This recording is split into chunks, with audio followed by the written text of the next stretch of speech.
ఇవాళ రేవంత్ రెడ్డి గారు సింగరేణి పైసలు తీసుకుపోయి ఫుట్బాల్ ఆడుతున్నాడు. నీ అయ్య సొత్తాన్ని తీసుకుపోయినావా? నీ ఫుట్బాల్ షోకుల కోసం నువ్వు ఫోటోలు దిగడం కోసం సింగరేణి 10 కోట్ల రూపాయలు ఏ రకంగా తీసుకుంటావు?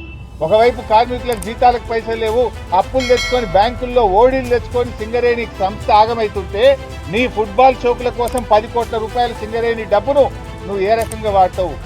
గతంలో సిఎస్ఆర్ డబ్బు సింగరేణి డబ్బు బీఆర్ఎస్ ప్రభుత్వం ఉన్నప్పుడు వాడితే ఆ పిల్లల కోసం వాడినాం.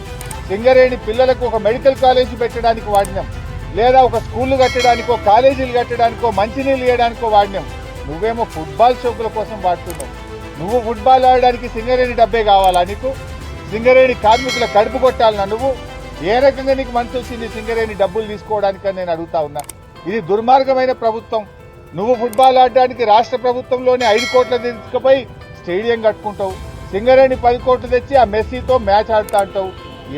ఎవరయ్యే సొత్తని సింగరేణి పైసలు డైవర్ట్ చేస్తా ఉన్నావు? ఏ రకం సింగరేణిలో జీతాలు ఇద్దామంటే పైసల్లే ఓడి తెచ్చుకునే పరిస్థితి ఉన్నది. నువ్వు 10 కోట్లు తెచ్చి ఫుట్బాల్ ఆడతావా? ఇదేనా ప్రజాప్రభుత్వం? ఏ రకంగా దుర్వినియోగం చేస్తావని చెప్పి నేను రేవంత్ రెడ్డిని అడుగుతా ఉన్నా.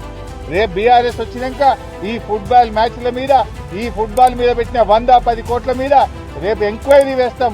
దీని మీద విచారణ జరిపి ఒక్కడొక్కని బొక్కలు నూపుతామని చెప్పి నేను చెప్తా ఉన్నా ఈరోజు.